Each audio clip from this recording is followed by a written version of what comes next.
Fixer un poteau, repeindre un mur, vérifier une installation ou placer des feux d'artifice. Tout cela semble tout à fait banal, à moins d'être rattaché à une corde à plusieurs dizaines de mètres du sol. C'est toute la spécificité du métier de cordiste, ces Spider-Man des travaux en tout genre, qui s'affrontent pendant 2 jours pour déterminer qui sera le meilleur de France. Ça consiste à réunir les acteurs de la profession, ça consiste à réunir tous les salariés de la profession qui puissent échanger sur différents sujets et là se challenger un peu sur des épreuves individuelles et par équipe. Voilà, donc ça c'est une épreuve de mise en place d'un rack pyrotechnique. Alors pour la petite histoire, c'est des racks qu'on a mis en place sur la Tour Eiffel il y a quelques années. On va de nouveau en mettre en place sur la Tour Eiffel dans 10 jours, là, mais ce ne sera pas les mêmes. Et donc voilà, c'est en plusieurs étapes. Il y a pré-platine qui est fixée ici avec sangle à cliquet, de la chaîne et du ridoir. Après, on vient mettre en place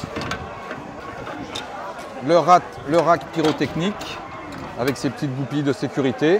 Et on a ici, pour l'épreuve, un petit effet pyrotechnique. Donc là il n'y est pas, hein, mais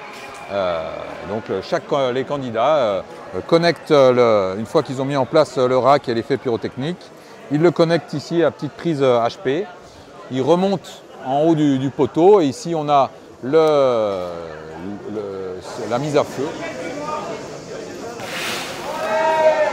Ça a été c'est physique, il fait un peu chaud, mais sinon ça va, quoi. Dans l'ensemble, ça s'est bien passé. Au final, être cordiste, c'est pouvoir appliquer son métier en hauteur et en toute sécurité. Cela rassemble donc de nombreux corps de métier, avec les risques que cela comporte. Moi je travaille beaucoup sur Disney, donc on va faire ce qui est du contrôle, du nettoyage, de la structure, donc dans l'industrie, des tubes, de la boulonnerie. Il peut y avoir de la soudure, nous on n'en fait pas, mais soudure, contrôle de soudure. Pour mémoire, c'est entre 3 et 4 accidents mortels pour 100 000 salariés en France, la moyenne nationale.